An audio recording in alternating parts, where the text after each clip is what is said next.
Right. Well, I think we are live now. So welcome everybody to Lonely Planet's Craft Beer Hangout on Air. My name is Megan Eaves. I'm Lonely Planet's destination editor for North Asia and happen to be a craft beer nerd. Today we're talking about a topic that's pretty near and dear to my heart. I'm already on beer, actually. So craft beer, and what do we mean when we say craft beer? Well, we're going to get into that with our guest today. He is Neil Taylor from the craft beer company BrewDog. We're actually delighted to be here broadcasting live from BrewDog's Shepherd's Bush bar here in London. So Neil oversees BrewDog's bars, all their international bars around the world, and he's in charge of finding new sites and locations for their bars in cities around the globe, which quite frankly is like the coolest job in the world, Neil. Thanks. So we have, welcome Neil, and welcome everybody who is tuning in around the world, from home, from the office, wherever you may be. We've got a list of questions on beer and travel that we're going to chat to Neil with about today, but we know that many of you are also craft beer lovers, and we're looking forward to what you have to say. So feel free to tweet us. You can use the hashtag LPHangout, or you can use the comment function on this Google event page to post your question. And we'll do our best to get through as many of your questions and our questions as we can. So I guess we'll just go ahead and jump right in here, Neil.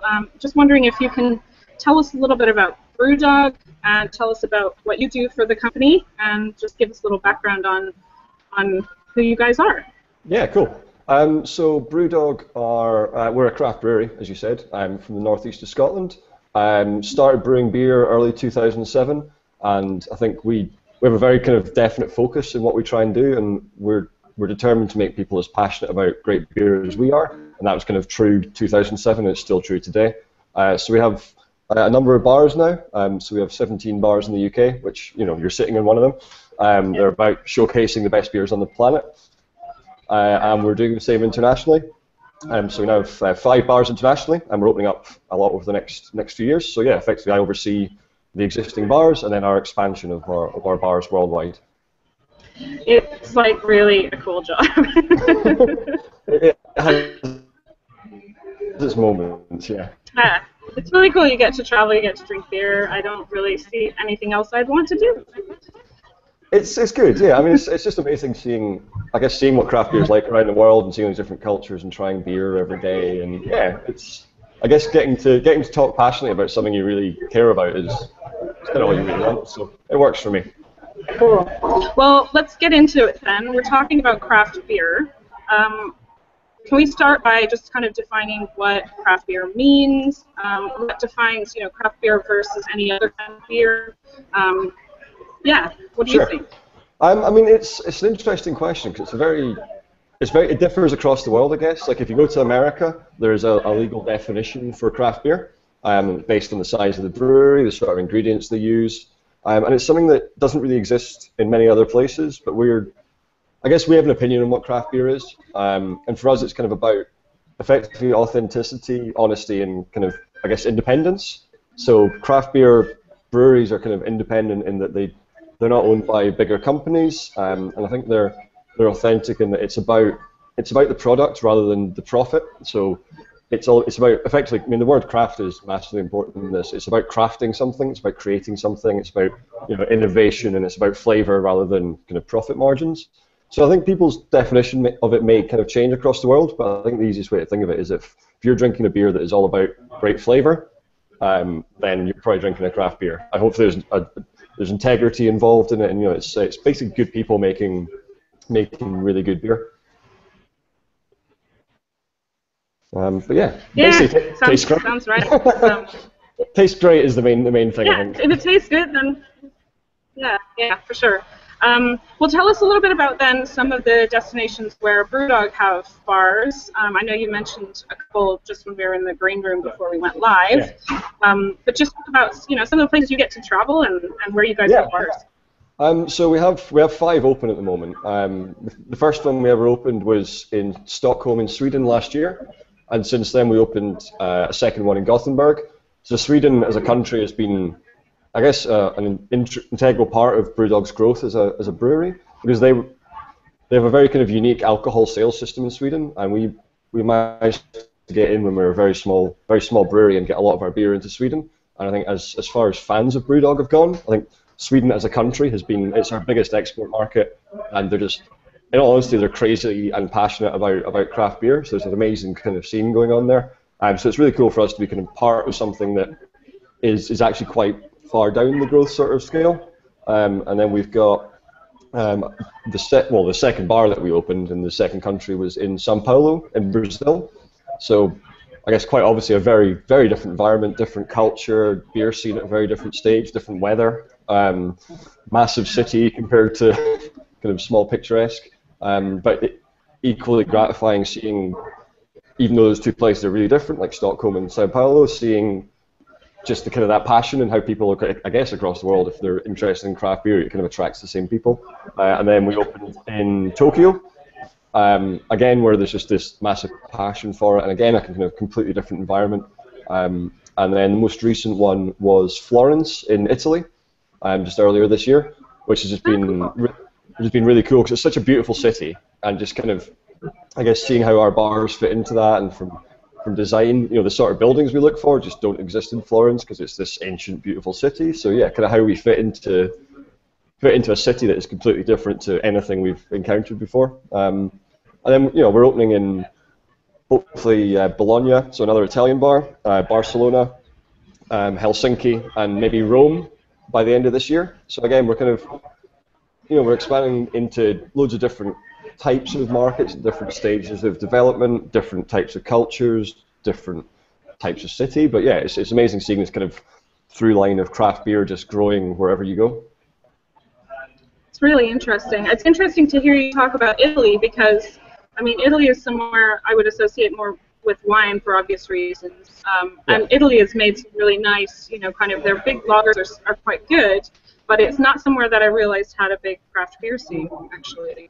Yeah, Italy's actually a really exciting one because I think if you look at the UK as an example, there's kind of this hundreds of years of kind of beer evolution, and there's a kind of beer has got to a certain stage for various reasons, and there's a lot of history to play with. So when we brew, if we brew an IPA like Punk IPA, we're doing a modern take on something that's existed for hundreds of years, and kind of it's a modern version of it. Italy doesn't really have that beer history about it. It's kind of it's more of a wine country. And what it actually means is that Italian brewers aren't really shackled by anything. They kind of have this just, I guess, imagination, ability to do whatever they want because someone's not saying that's not beer because this is beer. There's not really that happening. So you get this amazing creativity, and there's some astounding beers coming out of Italy. There's obviously when creativity is involved, it doesn't always go right. So there's stuff that doesn't work, but there's stuff that does work. So you got amazing breweries like Paladin or Birra del Borgo.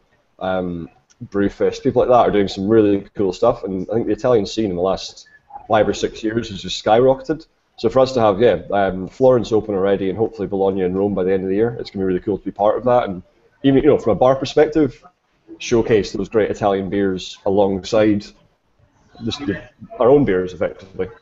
Yeah, that's really exciting. I'll have to plan a trip to Italy now. You'll have to plan a trip to Italy, as if you needed an excuse. Yeah. So I know, like, from my perspective anyway, and I think correct me if I'm wrong, but BrewDog has definitely a kind of a punk sort of brand feeling. Do you guys have to tweak your style at all when you go into a new country or a new city? Is there, things you do differently in Sao Paulo versus London versus Rome? It's an interesting one. I mean, I think we've definitely. I guess in our younger days as a company, we definitely had a kind of anti-establishment sort of punk thing going on, but in a lot of ways we have grown up, and for us the main focus rather than that is it's all about education. It's about, I guess we're kind of at a size now that we can be a kind of a loud voice and be talking about beer quality and getting people excited about it. So I think that if we kind of think about that, we think about the idea of making people as passionate about great beer as we are, that kind of works anywhere in the world. how you execute it will be a little bit different. In that people's drinking cultures are different. The sizes of drinks they're used to drinking. In the UK it might be pints. Elsewhere it might be 300 ml or something like that. Whether they get table service or bar service. So for us, it's more just about working out culturally how we communicate and how we get to that end point where we can make people passionate about beer. And I think, how you work out how to do that is definitely an interesting one. And there are differences in service style, and even just the stage that you're at with craft beer. It might be that if you walk into London and someone says, "What's BrewDog?" You say, "We're a craft brewery," and they go, "Oh, okay, I know what craft beer is. Cool." It might be in Sao Paulo, someone walks into the bar and you say, "We're a craft brewery." Their first answer is, "What's craft beer?" So you're maybe at different stages of knowledge, and you kind of you learn from that. But it's all just about communicating to that end point and making people passionate. And if you kind of catch their attention to start with, you can go crazy with that. Well, you're kind of a beer evangelist. That's cool. I just wave my arms a lot. That's all it is. All right. Well, let's get down to the beer. Talk a little bit more about it. At least in my experience traveling, beer seems to be a feature of almost every country and culture around the world. Whereas, for example, spirits can be a little bit more localized and unique to the local place. Almost everywhere you go, you see beer. So what do you think is that makes beer so ubiquitous for humankind? In a way, it's probably as simple as the variety that is available. So you have beer in Germany and you have beer in the UK, but even though those two countries are very close together, the type of beer that is available in each country and is traditional for each country is completely different.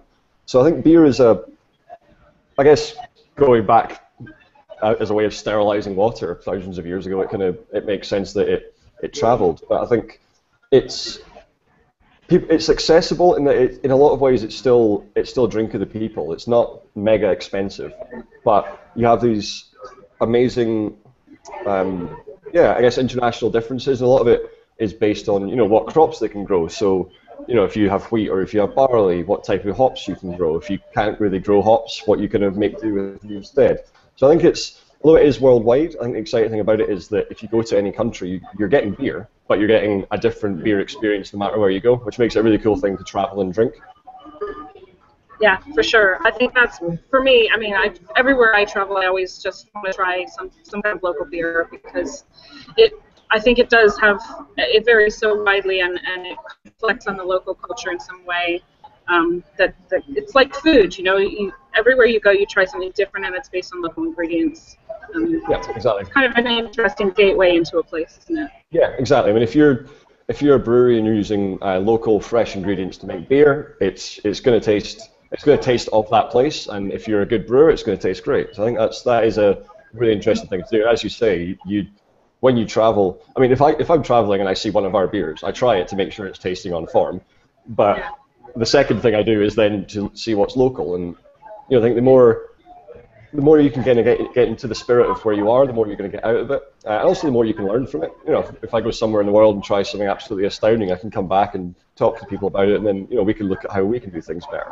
If I get a great bar experience, I remember it, and I come back and say, you know what, I went somewhere and they totally kicked our ass for service. We need to learn from that. I think you can constantly just learn from experiences around the world, which is really cool.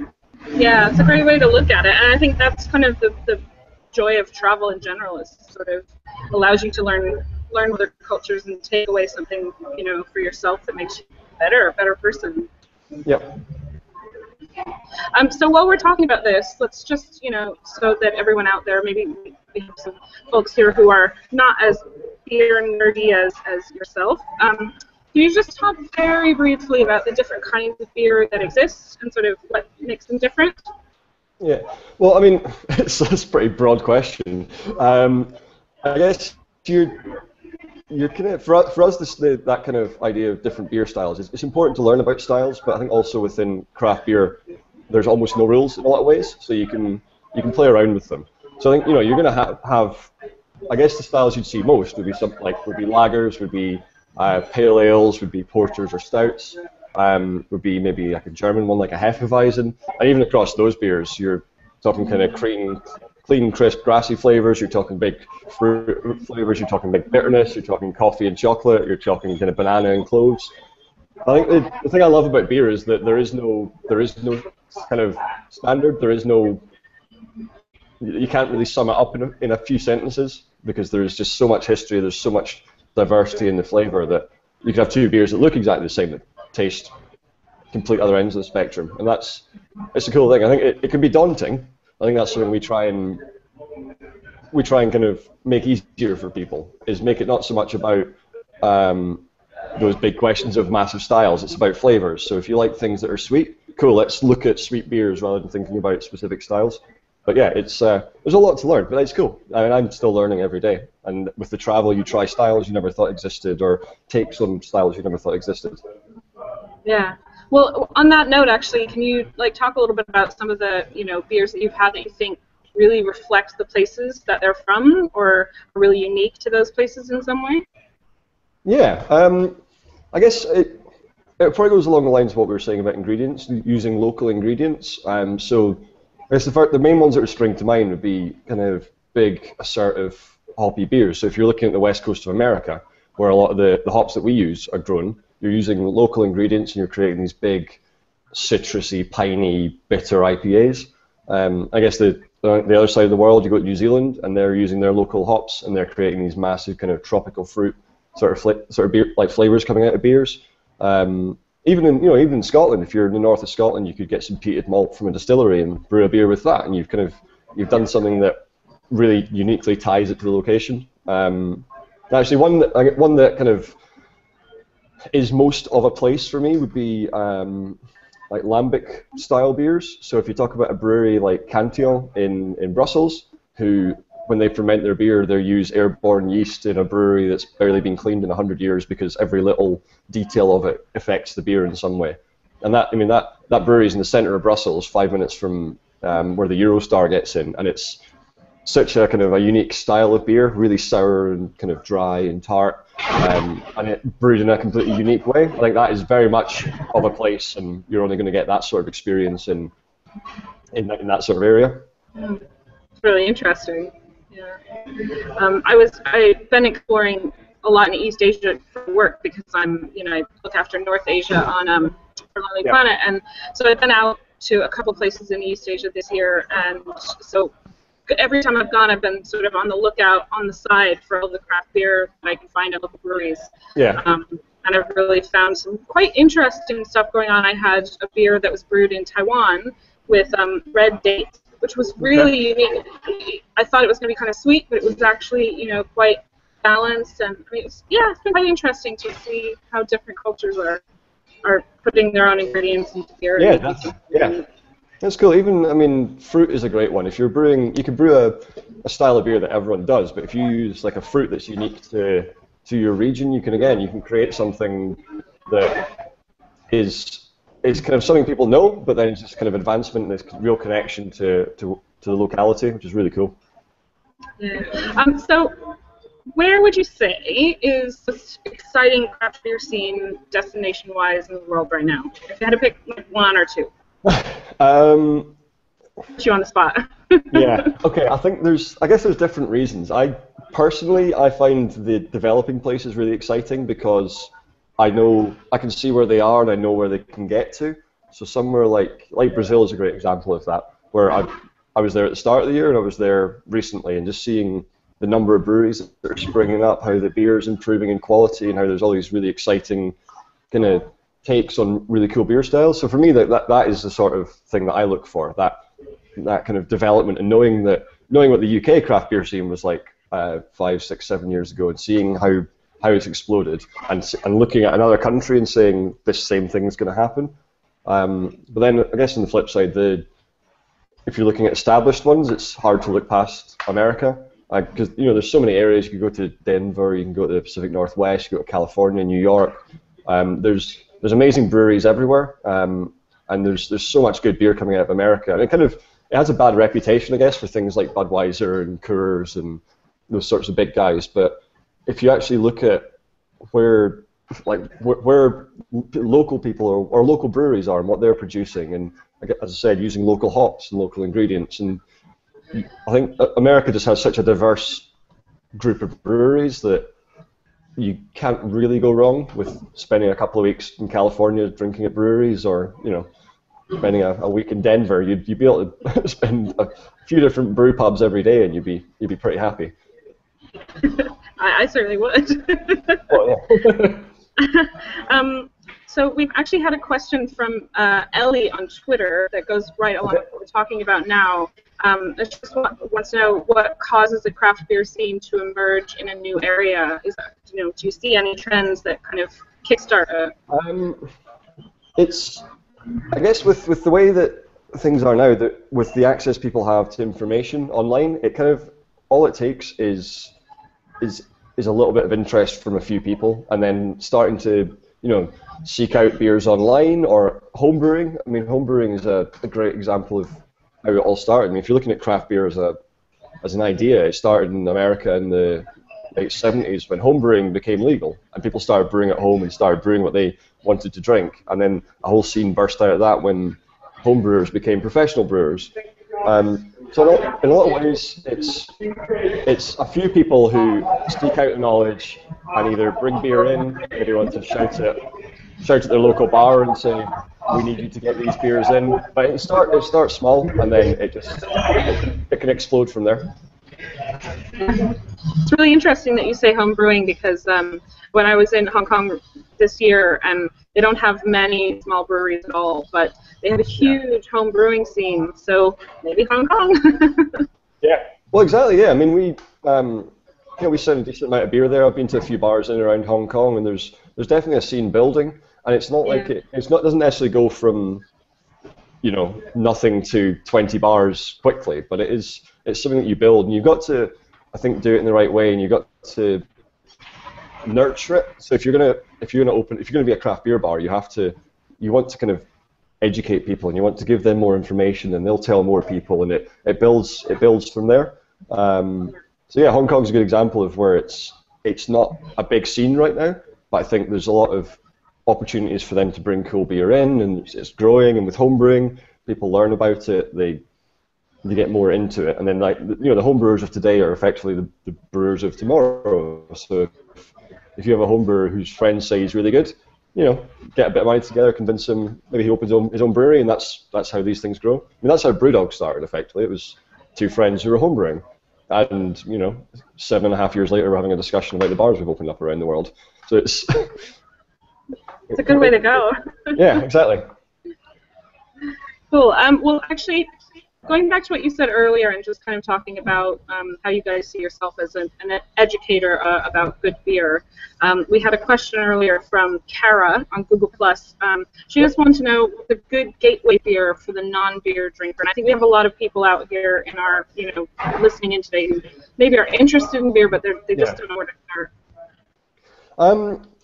I think the important thing with that is, it's kind of what I said earlier about the diversity of beer, is that there's not always a single beer that is the one that gets you into it. So it's not like you say, well, lagers are generally less assertive than other beers, therefore that's where you should start. Because it actually might be that if you're a red wine drinker, you're maybe more likely to like a 12% Imperial Stout than you are a 5% Pilsner. So I think rather than thinking about a single beer or a single style that you should start with, you find a place where the staff are interested and want to talk to you, and then tell them what you drink normally, tell them what flavors you like, even things, what dessert you like, what your favorite food is. You can pick stuff up from that, what sort of coffee you like, if you like it really bitter or if you like it nice and kind of mellow. And I think if you go off flavors, it can work really well. So you might be a white wine drinker, so you start with an IPA because you get a lot of tropical fruit aromas in both drinks. If you're I don't know, if you love chocolate cake, then again, like a stout or a porter, really chocolatey beer might be the way in. It's not a case of having to start with lager and then build up to pale ale, to IPA, to porter, to stout. There's so much diversity in there that you can almost start anywhere. As long as I think as long as you don't try one beer, decide you hate it, and then that's it all over. I think because we would always look at it like, we don't ever want to brew a lowest common denominator beer. It's not about brewing something that everyone loves, but we want to brew assertive beers so that, in a way, there's a beer out there for everyone. So if you love a certain flavor, somewhere in the beer world, in the beer spectrum, that flavor is there for you. It's just a matter of kind of being led to it. Yeah, I like what you say about not giving up after one. I think you have to taste a lot of beer to know what you like and don't like, and develop a taste for all of the different types that you can get. I think one cool way actually that I've got into beer doing is basically getting a flight, and then you sample a lot of different beers. A flight is just, for anybody that doesn't know, just you can get small samplers of beer. You can get 5 or 6 on a little tray, and you can taste them all, but you don't have to commit to one, which is nice.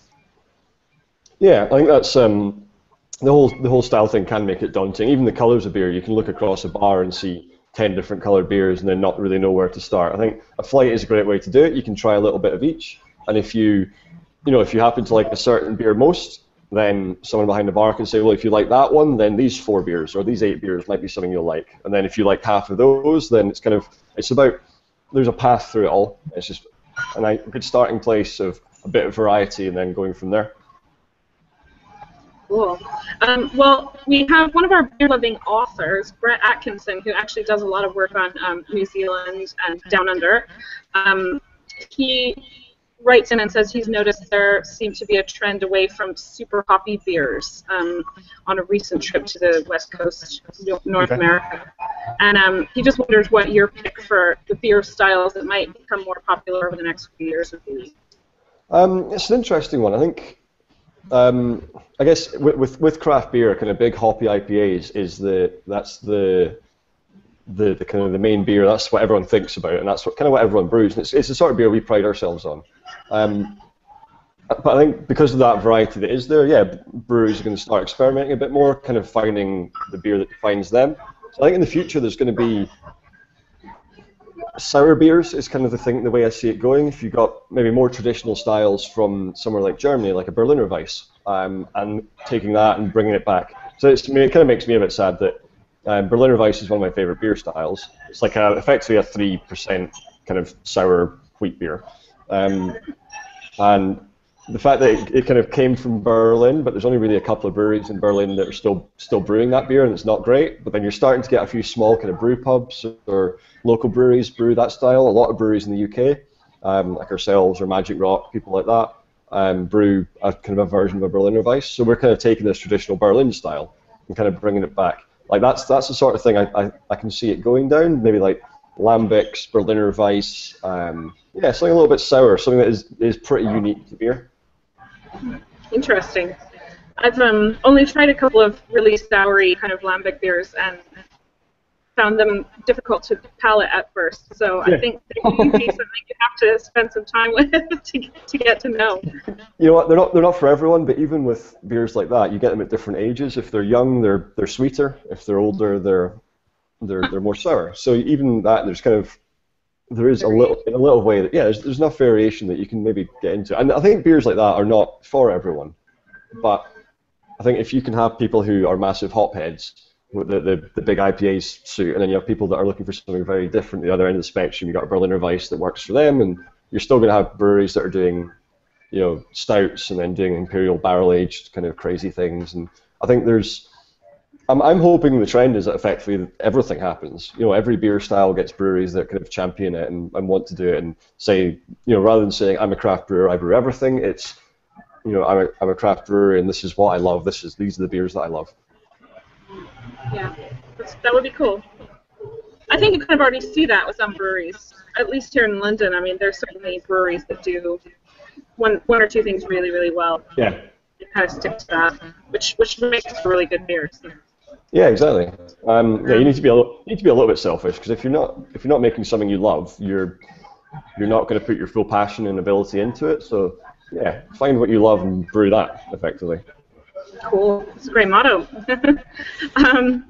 So to kind of peripheral to beer, at least here in the UK and in Australia and perhaps maybe some other places, I think we've kind of seen a rise in boutique craft kind of spirits, like gin and whiskey, right alongside the craft beer. So do you think that's kind of a global trend, or will it be a global trend, what you've seen? I think it probably just follows a global trend that people are becoming more aware that there are quality alternatives to what they may drink. So with beer, it's obviously it has this kind of grouping of craft beer and people realizing that they can drink something that has loads of flavor and isn't packed full of additives and chemicals and stuff like that. I think that same sort of thing will happen with spirits as people become aware that they're available. And you don't have to drink something that tastes like paint stripper because that's all that's available in a bar. You can find something great in other places. And so I'm just hoping that it happens with food and with drink, and I think it should still be affordable. I mean, I think craft beer or anything should be only good if it's completely unaffordable for most people. I mean, we still want craft beer to be an actual genuine alternative, something that you can actually afford, and you can go into a bar and you can have an enjoyable night drinking something that tastes a hell of a lot more. And I think spirits would be the same thing. I mean, there's obviously still, I'm Scottish, so there's still a massive amount of distilleries that are creating great products. And they're kind of obviously steeped in tradition, so it's maybe seen as the whole craft idea would be new and exciting rather than just about quality. But yeah, I think people will seek out better products wherever they are. Yeah. Right, so just a couple more questions here for you, Neil. I personally want to know, as a traveler, just people, who follow Lonely Planet as well, or, everyone's looking for where is their next destination going to be, where are they going to go, on holidays, can they get some inspiration for where to go, and if you're into beer, where do you recommend? Like, if you could pick 3 destinations that are great beer destinations, where would you go? I would definitely. I wouldn't make them all new. I would do something traditional. I would say go to Belgium and experience that.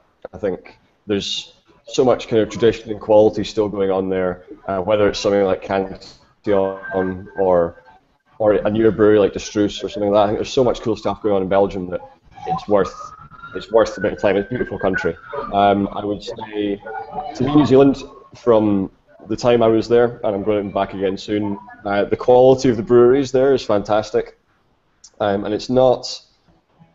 I think it's it's quite a small country, so for the actual number of great breweries they have, it's pretty high. But it doesn't necessarily have this worldwide established idea because export isn't a massive thing.